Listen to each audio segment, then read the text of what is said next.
လောတာမျက်မှောက်တော်ကိုစွန့်ခွာပြီးတော့မှသူ့ဘဝတိုးတက်ရေးကိုသူရှာဖွေသွားတယ်လောတာမျက်မှောက်တော်ကိုစွန့်ခွာပြီးတော့မှသူ့ရဲ့အောင်မြင်ရေးကိုသူရှာဖွေသွားတယ်အောင်မြင်လားအောင်မြင်တယ်ကြွယ်ဝလားကြွယ်ဝတယ်ဒါပေမဲ့သူ့ရဲ့အဆုံးကဆုံးရှုံးခြင်းတော့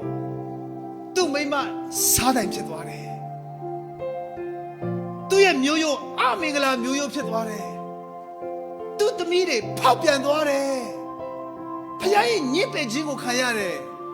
ဘလောက်ပဲအောင်မြင်နေပြီးညစ်ပယ်ခံရတာဘလောက်ဝမ်းနည်းစရာကောင်းတယ်ဒီကောင်မောင်မတို့တင့်ကိုဖခင်ကျေးဇူးပြုခြင်းတယ်အာမင်တင့်ကိုဖခင်မဆခြင်းတယ်တရားတော်နဲ့အညီမျက်မှောက်တော်နဲ့အညီတင့်ကိုကြွယ်ဝစေခြင်းတော်ဖခင်ဖြစ်တယ်တခါခါမှကျွန်တော်ကဩဝါဒအရာဖခင်ကိုတည်လားဆိုရင်တည်ထားတယ်ဩဝါဒအရာဖခင်ကိုအလွန်တည်ထားပြီးပြီချီဆောင်ခြင်းအထိတည်သွားပြီယေရုရှလင်မြို့အထိတည်သွားပြီဒါပေမဲ့လက်တွေ့အခက်အခဲကြုံတွေ့လာတဲ့ခါမှာကျွန်တော်ကဖခင်ကိုမရွေးတတ်ဘူးဩဝါဒအရာတော့ဖခင်ကိုတည်လားဆိုရင်တည်တယ်ဒါပေမဲ့လက်တွေ့မှာဖခင်ကိုမရွေးတာပြဿနာဒါကျွန်တော်တို့ရဲ့အားနည်းချက်ကျွန်တော်တို့ရဲ့အမှားဒါဆိုရင်အခုဒီနေရာမှာနောမီက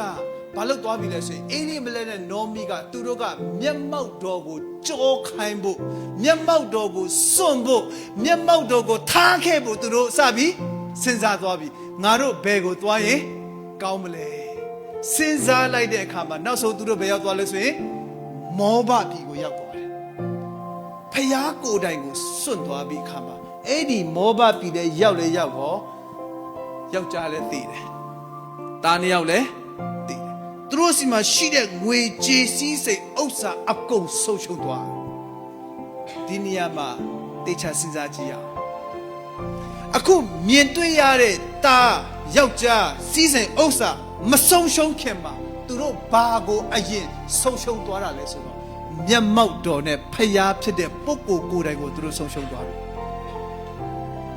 မောဘပြည်ကိုစပြီးတော့သွားမယ်ဆိုကြတဲ့ကနေသူတို့ဘာကိုကြောခိုင်းလိုက်ပြီလဲဖျားကိုကြောခိုင်းလိုက်ပြီသူတို့အရင်ရှုံးတာကမြင်ရတဲ့သားသမီးတွေမဟုတ်ဘူးအရင်ရှုံးတာကမျက်မှောက်တော်ကိုရှုံးသွားပြီညီကောင်မောင်နှမတို့တင်းနဲ့ကျွန်တော်ဒီမျက်မှောက်တော်ကိုဆုံးရှုံးသွားရင်အရာအလုံးစတင်ဆုံးရှုံးတော့တာပဲကျွန်တော်တို့ရဲ့ဆုံးရှုံးခြင်းရဲ့အရင်အမြစ်ကမျက်မှောက်တော်ကိုဆုံးရှုံးခြင်းနဲ့ဖယားကိုယ်တိုင်ကိုဆုံးရှုံးသွားတာနောမီရဲ့မိသားစုကဖယားကိုယ်တိုင်ကိုကြောခိုင်းလိုက်တာဒီကနေ့ကျွန်တော်အရောက်ချင်းစီတိုင်းအဲ့ဒီမျက်မှောက်တော်ထဲမှာကြွယ်ဝသောအရာရှိတယ်အဲ့ဒီမျက်မှောက်တော်ထဲမှာဖယားကျွန်တော်ကိုဖြည့်ပေးမဲ့အရာရှိတယ်ဖယားကိုယ်တော်တိုင်ဟာကျွန်တော်ရဲ့ကြွယ်ဝခြင်းဖြစ်တယ်အာမင်ညီကောင်မောင်တို့တင့်ကိုဖယားကြွယ်ဝစေခြင်းတယ်ဖယားကိုယ်တိုင်ရဲ့အသက်ရဲ့ကြွယ်ဝခြင်းကိုတင့်ကိုဖယားပေးခြင်းတယ်ဖယားရဲ့အသက်ရှင်ခြင်းကိုတင့်ထဲမှာကြွယ်ဝစေခြင်းတယ်အာမင်ဖယားသည်မြင်ရသောကောင်းကြီးလည်းပေးတယ်မမြင်ရသောကောင်းကြီးလည်းပေးတယ်နှစ်ပိုင်းစလုံးတင့်ကိုကောင်းကြီးပေးခြင်းတယ်အာမင်မြင်ရသောကောင်းကြီးလားဖယားပြင်ဆင်ထားတယ်မမြင်ရသောကောင်းကြီးလားဖယားပြင်ဆင်ထားတယ်အရေးကြီးတာကမျက်မှောက်တော်ကိုတင်ဆွဲကင်ထားပါဥကောင်းတော်ကိုတင်ဆွဲကင်ထားပါတင့်အတွက်ဖယားပြင်ဆင်ထားတယ်ဒါကြောင့်နောမီနဲ့မိသားစုကအဲ့ဒီသူတို့ဆွဲကင်ရမယ်မျက်မှောက်တော်ဆွဲကင်ရိုက်မယ်ဖယားကိုယ်တော်တိုင်ကိုသူတို့ဟာဆုံးရှုံးသွားတာဖြစ်တဲ့အတွက်ကြောင့်မို့လို့သူတို့မှာရှိတဲ့ပစ္စည်းတွေအားလုံးဆုံးရှုံးသွားတယ်သူတို့တားပါသေးတယ်ယောက်ျားပါသေးတယ်နှုတ်ကပတ်တော်ဆိုတာဘယ်တော့မှမမောင်းဖယားဒီဘယ်တော့မှမမောင်းဖယားဒီဘယ်တော့မှအမှားမလုပ်ဘူးတခါတရံမှာဖယားရှိရဲ့ဓာတ်နဲ့ဘာကြောင့်ပြဿနာရှိတာလဲငါတို့ဖယားကိုကိုးကွယ်တယ်ပြောပြီးဘာကြောင့်ခက်ခဲကြုံရတာလဲဒီကောင်မောင်နှမတို့ကျွန်တော်တို့အသက်တာထဲမှာဖယားထက်ဘယ်အရာကိုမှကျွန်တော်တို့စောက်ကင်မထားမိဖို့အရေးကြီးတယ်ဖယားထက်ကျွန်တော်တခြားသောအရာကိုစောက်ကင်မိရင်အခက်အခဲပြဿနာကိုဖယားခွင့်ပြုတတ်တယ်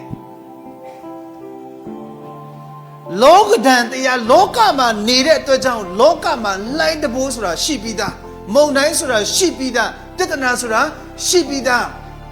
အခက်အခဲဆိုတာရှိပြီးသားတင်မဖိတ်ခေါ်လဲရောက်လာမှာပဲကျွန်တော်မလိုချင်တဲ့ကြုံရမှာပဲ တခါခါကျွန်တော်မလို့ခြင်းဘူးအေရှိထိရောက်လာတယ်တခါခါလူမလောင်း messenger ရဲ့နဲ့ပို့လိုက်တယ်ပြဿနာတွေအခက်အခဲတွေဟုတ်လားမလာနိုင်တော့နော်ဒါလေးတော့ခဏကူညီထားပေးအောင်မဖိတ်ခေါ်ဘူးရောက်လာတယ်